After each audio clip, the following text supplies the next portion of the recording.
Happy Veterans Day and welcome to our celebration. My name is Jaci Dar and it is my privilege to interview Mrs. Ann Zoellick, one of Eastland's many veterans. Thank you, Mrs. Zoellick, for visiting with us today. Could you please tell us some of your experiences? Well, thank you for having me here today. I was able to serve in the military for 8 years. Which branch of the military did you join? I joined the United States Navy. How old were you when you joined?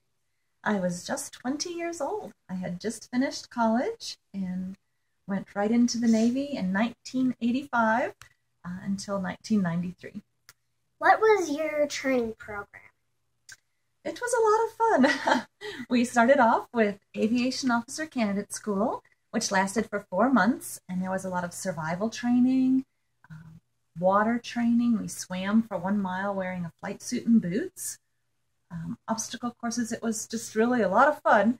But at the conclusion of that, I was commissioned as an officer, and then I continued on to primary flight school.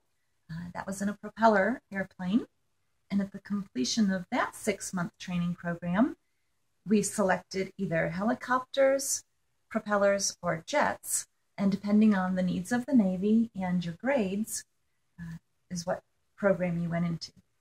At that point, I was able to get into the jet pipeline, where I went down to Beeville in South Texas for another year of training in intermediate and advanced jet training. At the conclusion of that training, I landed on an aircraft carrier. How many females were in your unit? At the time when I served, women were not allowed in combat, so oftentimes I would be the only woman in my squadron.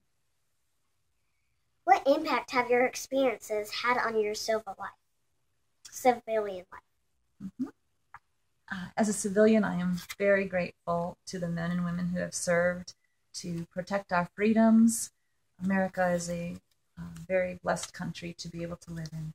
And I'm also not afraid to try things. I enjoy adventures, and I'm not afraid to try